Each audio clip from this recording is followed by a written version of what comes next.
5,700 करोड़ रुपए का कर्जा आपने लिया है जून में चीन से। इसी जून में आप उस देश से, उस दुश्मन देश से कर्जा मत लीजिए जो हमारे जवानों को शहीद कर रहे हैं, जो हमारे जवानों की जान ले रहे हैं। जो कंपनी चीन की सेना का संचार तंत्र देखती है, वो कंपनी प्रधानमंत्री के पीएम केयर्स में 7 करोड़ चंदा दे रही है। इसको क्या समझा जाए? इसको क्या समझा जाए? टिकटॉक को आप बैन कर रहे हैं, टिकटॉक ने आपको 30 करोड़ रुपए चंदा दिया है पीएम केयर्स में। इसको क्या समझा जाए? तो लगभग 150 करोड़ रुपए का तो आंकड़ा हमने निकाल के रखा था कि 150 करोड़ रुपए लगभग पीएम केयर्स में चीनी कंपनियों ने चंदा दिया है। ऐसे संकट के समय में जब हम उनसे सीमा पर लड़ रहे हैं, आप उनसे चंदा ले रहे हैं। हमें सेना के पराक्रम पे कोई दूर दूर तक शक नहीं है, लेकिन सरकार के भरोसे पर जरूर सवाल है।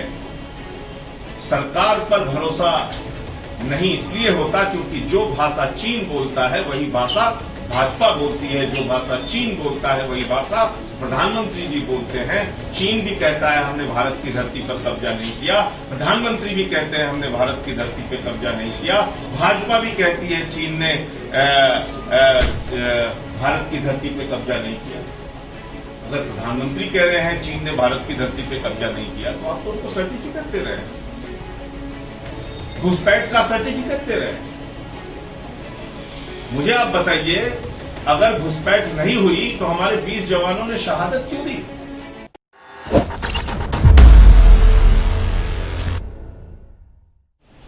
एक तो उत्तर प्रदेश की अगर हम लोग कोरोना के मामले में बातचीत करें तो कोरोना का महासंकट उत्तर प्रदेश में छिपाया जा रहा है। योगी जी की सरकार खतरों पर पर्दा डालने का काम कर रही है। आए दिन मैं मीडिया की खबरें देख रहा हूं, लगभग हर जिले में केसेस बढ़ रहे हैं। उत्तर प्रदेश के हर जिले में लगभग केसेस बढ़ रहे हैं कोरोना के। कहीं 200 केस हो रहा है, कहीं 500 केस हो रहा है, कहीं 300 केस हो रहा है, और इसको छिपाया जा रहा है। मैं ये बात इसलिए कह रहा हूं कि जांच नहीं की जा रही। अगर टेस्टिंग नहीं होगी, अगर जांच नहीं होगी, तो कोरोना के मामले सामने नहीं आएंगे। कोरोना के मामले सामने नहीं आएंगे तो लोग सावधानी नहीं बरतेंगे, लोगों का जीवन जाएगा, इस कोरोना से लोगों की जान जाएगी। तो मुझे लगता है कि खतरों पर पर्दा डालने का काम योगी सरकार कर रही है, और ऐसा लग रहा है कि ज्वालामुखी के पहाड़ पर शांति के साथ बैठकर योगी की पूरी सरकार और उनकी टीम 11 बैठी हुई है, इस बात के इंतजार में कि कब ये ज्वालामुखी का विस्फोट होगा। इसलिए मैं आप लोगों के माध्यम से उत्तर प्रदेश के मुख्यमंत्री योगी आदित्यनाथ जी से अनुरोध करना चाहूंगा कि टेस्टिंग और टेस्टिंग जो कोरोना से लड़ने का एक महत्वपूर्ण फार्मूला है, उसको आप अप्लाई कीजिए। टेस्टिंग के जरिए लोगों को पता होना चाहिए कितने कोरोना केसेस हैं। बहुत सारे माइल्ड केसेस होते हैं, बहुत सारे ऐसे कोरोना के केसेस हैं जिनका लक्षण बहुत गंभीर नहीं होता, वो घर पे रह के अपना इलाज कर सकते हैं, ठीक हो सकते हैं। लेकिन अगर उनको पता रहेगा तो कम से कम वो सावधानी बरत पाएंगे और दूसरों को कोरोना का संक्रमण नहीं देंगे। इसलिए टेस्टिंग बढ़ाने की आवश्यकता है। मैं एक छोटा सा आंकड़ा रख रहा हूं। 26 जून की प्रेस रिलीज है उत्तर प्रदेश सरकार की, जिस प्रेस रिलीज के अंदर कहा गया 19,387 रिकॉर्ड टेस्टिंग उत्तर प्रदेश में की गई। 19,387 की रिकॉर्ड टेस्टिंग ये उत्तर प्रदेश की सरकार कह रही है प्रेस रिलीज के जरिए। इसका मतलब 23 करोड़ की आबादी में 19,000 लोगों की जांच प्रतिदिन, और दिल्ली 2.5 करोड़ की आबादी में 21,000 टेस्टिंग। आप पता कर लीजिए कि आप अंदाजा लगा लीजिए कि कोरोना के केसेस यहां कम क्यों बताए जा रहे हैं। जब टेस्ट ही नहीं होगा तो केस का पता कैसे चलेगा? तो इसलिए मैं देश के गृह मंत्री अमित शाह जी से भी कहूंगा आदरणीय प्रधानमंत्री जी हमारे यहां से सांसद हैं, उनसे भी अनुरोध करूंगा कि थोड़ी नजरें इनायत उत्तर प्रदेश की ओर भी कर लीजिए। हर जिले में कोरोना के केसेस बढ़ रहे हैं, लोगों की जान जा रही है, और ऐसे में टेस्टिंग ना करना मैं समझता हूं कि सरकार की ओर से एक सरकारी अपराध है, जिसको कि ठीक करने की आवश्यकता है। दूसरी बात, हर दिन चाहे उत्तर प्रदेश के न्यूज चैनल खोलिए, चाहे अखबार उठा के पढ़िए, बलात्कार की घटनाएं, नाबालिग बच्चियों के बलात्कार की घटनाएं। उन्नाव में एक बीघापुर क्षेत्र है, वहां पर एक हफ्ते में 2 युवतियों की मौत के घाट उनको उतार दिया गया। कल तक उनकी शिनाख्त भी नहीं हो पाई थी एक युवती की जो वहां पे हत्या हुई है। तो ये कुछ हो रहा है उत्तर प्रदेश में। कानपुर के अंदर बालिका संरक्षण गृह जो था, उसका कांड सामने आया। 7 नाबालिग बच्चियां वहां पर प्रेग्नेंट पाई गईं, और सरकार दलील देती है कि साहब वो तो पहले से ही गर्भवती थी। अरे भाई, नाबालिग बच्चियां गर्भवती होकर अगर कानपुर की बालिका संरक्षण गृह में आई, तो पहला सवाल यह है कि उत्तर प्रदेश के किसी भी जिले में उन नाबालिग बच्चियों के साथ बलात्कार हुआ, और उसमें पॉक्सो के मामले दर्ज हुए होंगे। और पॉक्सो में एक निश्चित समय सीमा होती है कि उतने दिन के अंदर आपको अपराध का खुलासा करना होता है, कार्रवाई करनी होती है। उस मामले में क्या हुआ ये तो बताइए। लेकिन नहीं, अभी 69,000 शिक्षक भर्ती घोटाला हुआ, जिसमें एक उनके बीजेपी के नेता चंद्रमा यादव का नाम आया। उनको आज तक पुलिस नहीं पकड़ पा रही है, उन पे कोई कार्रवाई नहीं हो रही है। एक सचिवालय में घोटाला सामने आया, उस पर कोई कार्रवाई नहीं हो रही है। तो मुझे लगता है कि उत्तर प्रदेश में डेमोक्रेटिक नहीं, एक ब्यूरोक्रेटिक सरकार चल रही है, जो अधिकारियों के भरोसे योगी जी ने पूरे प्रदेश को छोड़ दिया है। उन्हीं के जुबान से सुनते हैं, उन्हीं की आंखों से देखते हैं, न जनता की समस्याओं की ओर ध्यान देते हैं, न विपक्षी दलों की अब तक कोई उन्होंने मीटिंग की, न उनके साथ कोई संवाद किया कि इस संकट से हमें कैसे निपटना है।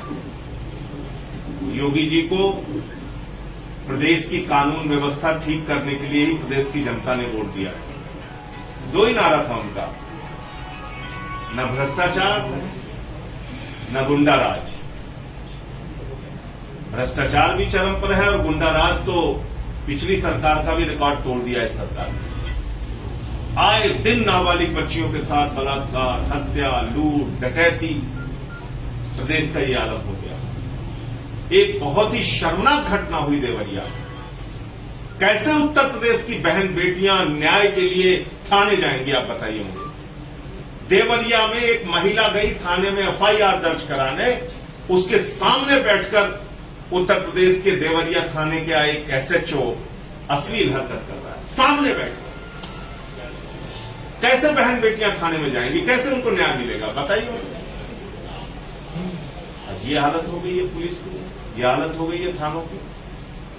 तो आम आदमी पार्टी ने पिछले दिनों कई संघर्ष कई मुद्दों पर लेकर किया है, और आने वाले दिनों में प्रदेश के जो ये तमाम मुद्दे हैं, खासतौर से अपराध और भ्रष्टाचार को लेकर हम लोग एक व्यापक जन आंदोलन छेड़ेंगे। और अभी क्योंकि उतनी बड़ी रैली या प्रदर्शन का कोई अनुमति नहीं मिल रही है, और मुझे लगता है कि कोरोना की दृष्टि से वो ठीक भी नहीं है कि हम कहीं बहुत ज्यादा भीड़ इकट्ठा करें, लेकिन एक निश्चित संख्या तय करके हम लोग सोशल डिस्टेंसिंग आदि का पालन करते हुए इन तमाम मुद्दों को आने वाले दिनों में उठाने का काम पूरे उत्तर प्रदेश के अंदर हम लोग करेंगे। और जो अक्टूबर नवंबर में जिला पंचायत और ग्राम प्रधान के चुनाव हैं, उसमें भी आम आदमी पार्टी पूरी सक्रियता के साथ अपनी भागीदारी करेगी। एक मसला इस समय चीन का भी चल रहा है, भारत चीन सीमा विवाद, और ऐसा प्रतीत हो रहा है कि जब भी कोई विपक्ष अपना कोई सुझाव देना चाहता है, सवाल उठाता है, तो भारतीय जनता पार्टी इस प्रकार से उसको प्रस्तुत करती है जैसे मालूम पड़ता है कि कोई देशद्रोह कर रहा है विपक्ष।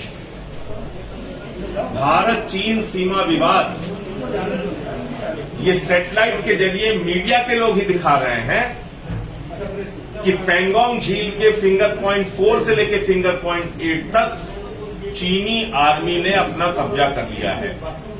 जो हमारा पेट्रोलिंग पॉइंट था फिंगर पॉइंट 4 से लेकर फिंगर पॉइंट 8 तक, वहां पे चीन की सेना ने अपना हेलीपैड ही बना दिया है। तो क्या विपक्ष की जिम्मेदारी नहीं है कि वो सवाल पूछे सरकार से?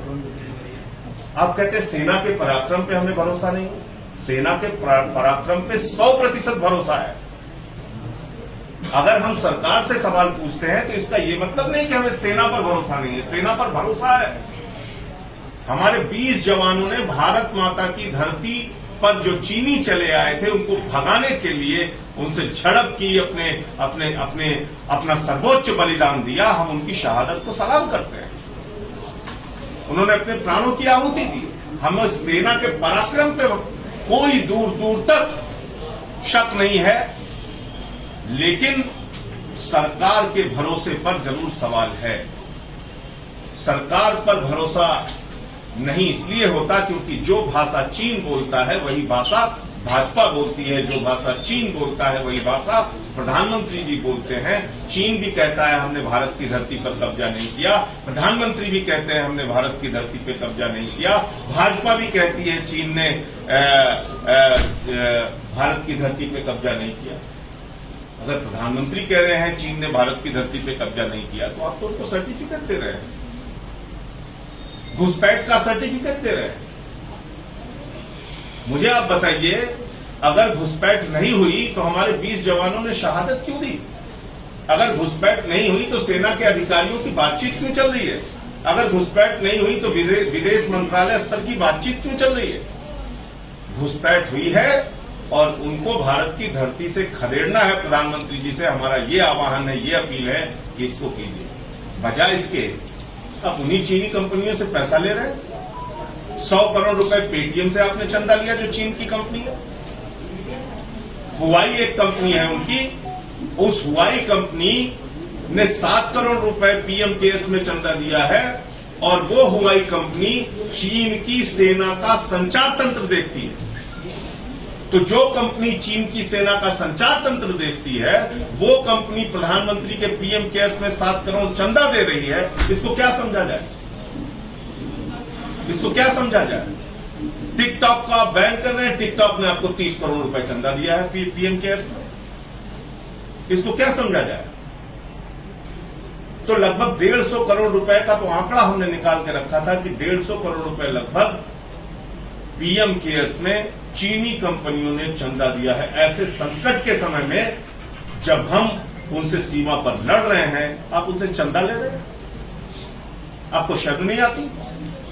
तो आम आदमी पार्टी मांग करती है कि पीएम केयर्स में जिन चीनी कंपनियों से चंदा लिया गया है वो सारा का सारा चंदा वापस किया जाए और चंदे का धंधा बंद कीजिए प्रधानमंत्री जी। इससे काम चलने वाला नहीं।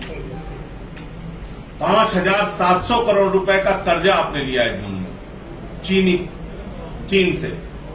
इसी जून में आप उस देश से, उस दुश्मन देश से कर्जा मत लीजिए जो हमारे जवानों को शहीद कर रहे हैं, जो हमारे जवानों की जान ले रहे हैं। तो ये 2 विषय था जिस पे मुझे अपनी बात रखनी थी। आप लोगों का कोई प्रश्न हो तो?